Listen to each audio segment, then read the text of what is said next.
Hi అండి. Welcome to my channel Bhagyalakshmi పచ్చ. ఎలా ఉన్నారు? బాగున్నారా? నేను కూడా చాలా బాగున్నాను. ఈరోజు ఉదయం నుంచే వర్షం అయితే స్టార్ట్ అయింది. బయట గచ్చు అయితే ఏం కడగలేదు, లైట్గా వర్షం పడ్డది. ఇంకా అంతే, పైపైన కసువు అయితే ఊడ్చి ముగ్గు అయితే వేసాను. అంట్లు పని బట్టల పని కూడా అయిపోయింది. ఇంకా తర్వాత ఇప్పుడైతే కూర చేస్తున్నాను. ఈరోజు టిఫిన్ అయితే గుంట పునుగులు చేశాను. గుంట పునుగులు కూడా కొంచెం గోధుమ పిండి వేసి గుంట పునుగులు చేశాను. దోసల పిండి ఉంది, దోసల పిండి కొంచెమే ఉంది, ఇంట్లో వాళ్ళందరికీ సరిపోదు. అందుకని అందులో కొంచెం గోధుమ పిండి కలిపి గుంట పునుగులు అయితే వేశాను. ములక్కాయలు కూడా కొంచెం లైట్గా వడబడ్డాయి. ఫ్రిడ్జ్లోనే పెట్టాను, ఫ్రిడ్జ్లో పెట్టినా కానీ లైట్గా వడబడ్డాయి. చాలా రోజులు అవుతుంది, అంటే ఎక్కువ రోజులేం కాదు, 4-5 రోజులు ఏమో అవుతుంది కూరగాయలు తీసుకొని, అంతేను. ఇంకా అప్పటికే కొంచెం వడబడ్డాయి. ఎండాకాలం కదా, ఎండాకాలంలో కూరగాయలు త్వరగానే పాడైపోతాయి. ఇలా వడబడినప్పుడు మనం ములక్కాయలు కట్ చేసి వాటర్లో వేసి ఒక 10 నిమిషాలు, ఓ పావు గంట సేపు అలాగే ఉంచామనుకోండి, బాగా ఫ్రెష్గా నవనవలాడుతా చాలా బాగుంటాయి. కాయలు అనేవి కొంచెం ఉబ్బినట్టుగా పెద్ద సైజుగా వచ్చి బాగా ఫ్రెష్గా అనిపిస్తాయి. ఎప్పుడన్నా వడబడ్డట్టుంటే నేను అలానే చేస్తాను. టిఫిన్ అయితే చెప్పాను కదా, గోధుమ పిండితో చేసిన గుంట పునుగులు, అందుకనే పొంగలేదు. ఇంకా అలాగనే మెత్తగా చిన్న వాటిలాగా ఉన్నాయి. కొంచెం పిండి పిండిగా ఉంటాయి కానీ తినడానికి మాత్రం టేస్ట్ చాలా బాగుంటాయి. అప్పుడప్పుడు నేను ఇలాగే చేస్తాను. దోసల పిండి తక్కువగా ఉంది, ఇంట్లో వాళ్ళందరికీ సరిపోదు అనుకున్నప్పుడు గోధుమ పిండి కలిపేసి గుంట పునుగులు పోస్తాను. బాగానే ఉంటాయి తినడానికి. చట్నీ చేస్తే ఇంకా పిల్లలు గొడవ చేయకుండా తింటారు. చట్నీ చేయకుండా ఓన్లీ కారం వేసుకొని పచ్చడి వేసుకొని తినమంటే తినరు, కానీ చట్నీ చేస్తే మాత్రం తింటారు. ఉదయం అయితే లైట్గా వర్షం పడ్డది, ఇప్పుడైతే కొంచెం ఎక్కువైంది. ఇంకా బట్టలు అయితే బయట ఆరేసాను, అవన్నీ తీసుకొచ్చి మళ్ళీ లోపల ఆరేస్తున్నాను. వర్షం పడేటప్పుడు ఇదే ప్రాబ్లం మనకి. వర్షం లేదులే అని బయట ఆరేస్తాము, మళ్ళీ వర్షం వచ్చేటప్పటికి లోపల ఆరేయాల్సి వచ్చింది. డాబా మీద ఆరేయాతి కాదు, బయట ఆరేయాతి కాదు, ఇంక ఇలా లోపల ఆరేసుకోవటమే. బయట వరండాలో తీగలు కట్టాము, ఇంక ఈ తీగల మీద ఆరేస్తున్నా. ఇంకా ఈ గోడకి అవతల వైపున ఒక గొంతు ఉంది, అటువైపునైతే వర్షం పడట్లేదు. ఈ రోజే అటువైపునైతే ఒక తాడు కట్టాము, ఇంకా వర్షం పడనకల్లి బట్టలు ఆరేసుకోవచ్చు కదా అని. ఇంట్లో ఆరేస్తాం కానీ ఆరవు, ఇంకెప్పుడుకో ఆరతాయి. సరే, సాయంత్రానికి కూడా ఆరవు. ఇవి ఆరేటప్పటికి 2 రోజులు టైం పట్టిద్ది. 2 రోజులు వర్షం పడతా బట్టలు అనేవి అసలు ఆరట్లేదు అనుకోండి, నేనైతే ఫ్యాన్ దగ్గర వేస్తాను. నైట్ పడుకునేటప్పుడు ఫ్యాన్ దగ్గర కుర్చీల మీద అలా ఆరేసామనుకోండి, బట్టలు త్వరగా ఆరిపోతాయి. తెల్లారేపటికి బట్టలు మొత్తం మనం ఎండలో ఆరేస్తే ఎలా ఆరిపోతాయో అలానే ఆరిపోతాయి. నేను అప్పుడప్పుడు అలానే చేస్తాను. ఈరోజు వర్షం పడుతున్నా సరే బెడ్షీట్ మారుస్తున్నాను, ఎందుకంటే తిరణాలు కదా, రేపు చుట్టాలు ఎవరో ఒకళ్ళు వస్తారు. అంతకు ముందేసిన బెడ్షీటు 4-5 రోజులు అవుతుంది, కొంచెం మురికి పట్టినట్టుగా ఉంది. ఇంకా అదే ఉంచితే బాగుండదులే అని చెప్పేసి ఈరోజైతే మారుస్తున్నాను. వర్షం పడుతుంది, ఈ వర్షంలో పిల్లలు బురదలో తిరుగుతా తొక్కుతానే ఉంటారు, కానీ తప్పదు, బాగుండదులే అని చెప్పేసి ఇంకొక బెడ్షీట్ అయితే వేస్తున్నా. మంచం అయితే ఇంకా ముందుకు లాగేసి మంచం చాటునైతే కసు ఊడుస్తున్నాను. ఇనప పెట్టె ఒకటి పెట్టాము, పిల్లల హాస్టల్ నుంచి తీసుకొచ్చారు కదా, పెట్టయితే ఇంకా మంచం కింద పెట్టాము.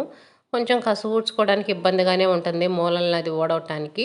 అందుకని ఇంకా మంచం తీసాం కదా, అందుకని ఇంకా మూలాలు అయితే శుభ్రంగా ఊడ్చాను. బూజులు అయి దులిపాను కాబట్టి పెద్దగా దుమ్ము అయితే ఏం లేదు. కిటికీలు కూడా ఏం క్లీన్ చేయలేదు, కాకపోతే కిటికీల్లో లైట్గా పైపైన దులిపేసి కసువు అయితే ఊడ్చాను. ఈ కిటికీలు అయితే మేము ఎక్కువ ఏయోటి పెడతానే ఉంటాం. పడుకునేటప్పుడు మనం క్లిప్పులు పెట్టుకుంటాం కదా, క్లిప్పులని పక్క పిన్నిస్లని అలాంటివి ఎక్కువ ఈ కిటికీలో పెడతా ఉంటాము. అందుకనే కిటికీ కసు ఊడ్చేటప్పుడల్లా అప్పుడప్పుడు ఊడుస్తూ ఉంటాను. ఈరోజు బెడ్షీట్ అయితే రోజు వేసేది కాకుండా వేరేదైతే వేస్తున్నాను. కొత్తదే ఇది, కాకపోతే కొనుక్కొచ్చి 1 సంవత్సరం 2 సంవత్సరాలు అవుతుంది, కానీ ఎప్పుడూ వేయను. ఇంక ఇలాంటిది ఏదైనా పండగలప్పుడు ఎవరన్నా చుట్టాలు వస్తున్నారు అనుకున్నప్పుడు అలాంటప్పుడు అయితే వేస్తా, కానీ రోజువారీ అయితే మామూలు పాతవి ఉన్నాయి కదా, అవి అయితే వేస్తాను. ఇది కూడా దుప్పట్లాగా ఉంటుంది మందంగా, రేటు కూడా అంత ఎక్కువేం కాదు, 500 ఏమో ఉంది. కాకపోతే మంచానికి ఇంకా అలా కరుసుకొని ఉంటుంది.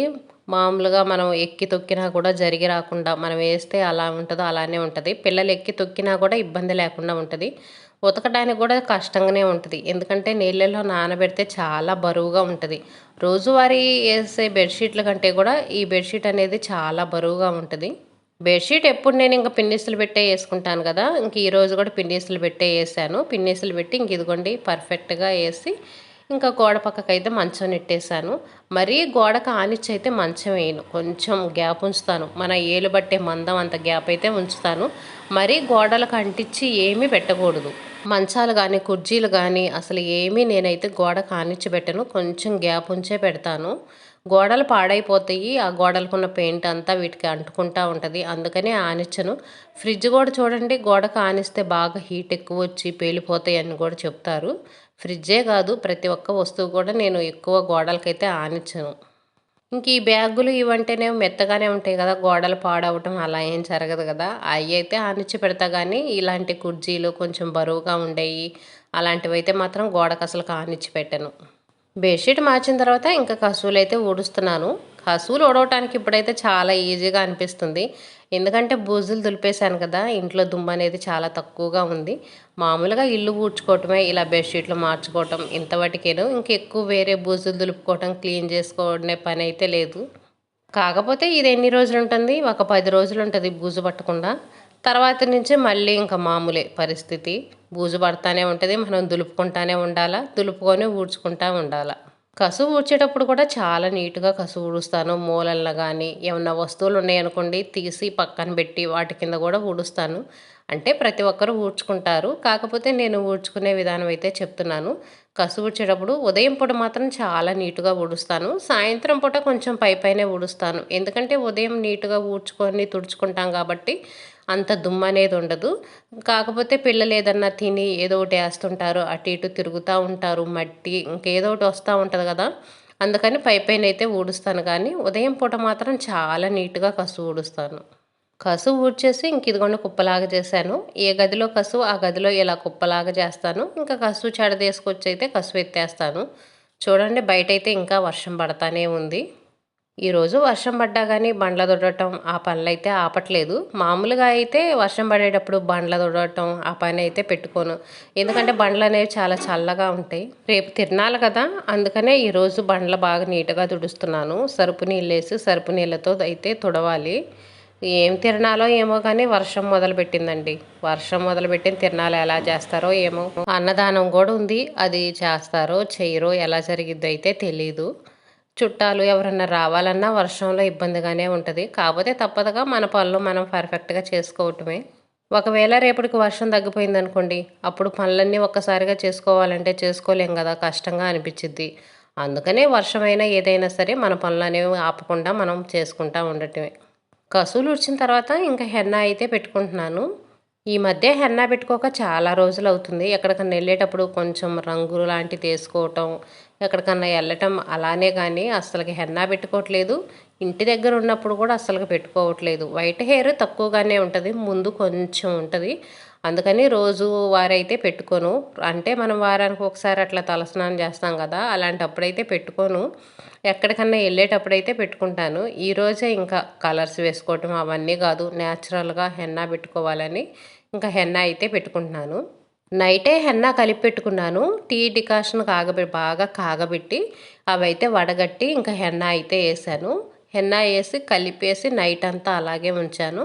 ఇంకా ఉదయం పెట్టుకునేటప్పుడైతే ఇందులో కొంచెం పెరుగు అయితే వేసాను. నైట్ పెరుగు కొంచెం మిగిలితే అంట్లు కడిగేటప్పుడు ఇంకా గిన్నెలో వేసాను, అందుకనే మీకు వీడియోలో చూపించలేదు.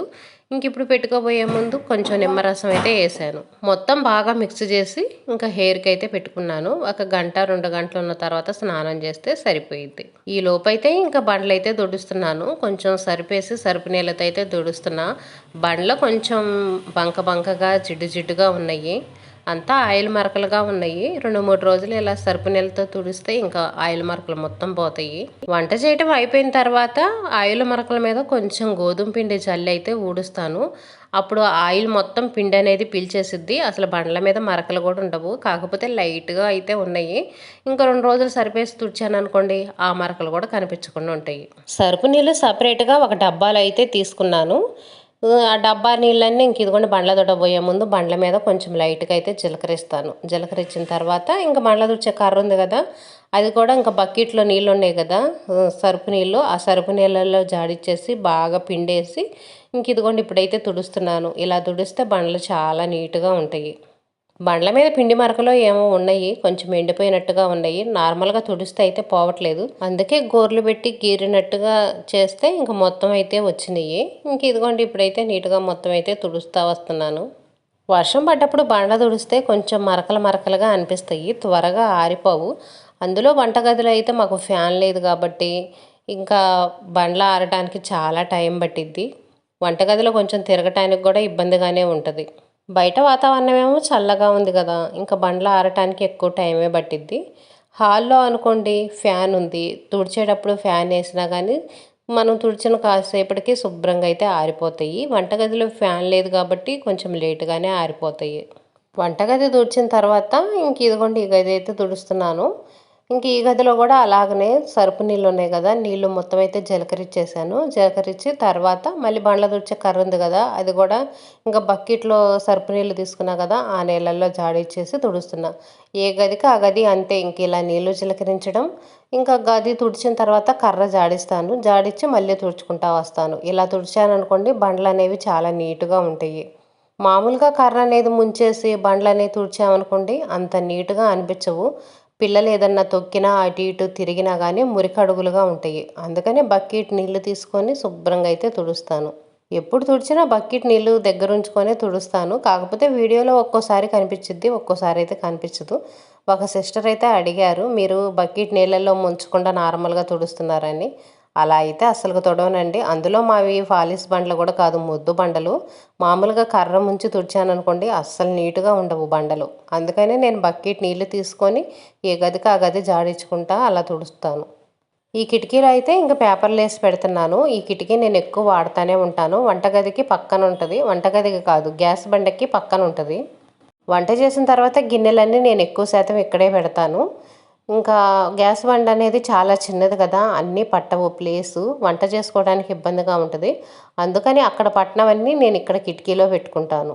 అందుకని ఈ కిటికీలో పేపర్లు అయితే వేసుకుంటాను. పేపర్ లేకుండా నార్మల్గా పెట్టామనుకోండి కిటికీ మొత్తం పాడైపోయిద్ది, అంతా నల్లగా వచ్చేసిద్ది, పెయింట్ కూడా మొత్తం పోయిద్ది. అందుకని పేపర్ వేసి పెట్టుకుంటే పేపర్ నల్లగా అయ్యి పాడైపోయినప్పుడు పేపర్ తీసేయచ్చు, మళ్ళీ కొత్త పేపర్ అయితే వేసుకోవచ్చు. ఎక్కువ శాతం ఇక్కడ మంచినీళ్ళు అయితే పెడతాము. పిల్లలు వాటర్ పోస్తుంటారు ఎక్కువ, అదే ప్రాబ్లంగా ఉంటుంది. కానీ లేదనుకోండి నార్మల్గా అయితే ఇంక ఇబ్బంది అయితే ఉండదు. పిల్లలే ఒక్కోసారి నీళ్లు పారబోస్తూ ఉంటారు. ఇదేనండి ఈరోజు వీడియో. వీడియో నచ్చితే లైక్ చేయండి, షేర్ చేయండి, సబ్స్క్రైబ్ చేసుకొని వీడియో మీకు నచ్చిందో లేదో కామెంట్ పెట్టండి. రేపు మళ్ళీ ఇంకో వీడియోలో కలుగుతాం.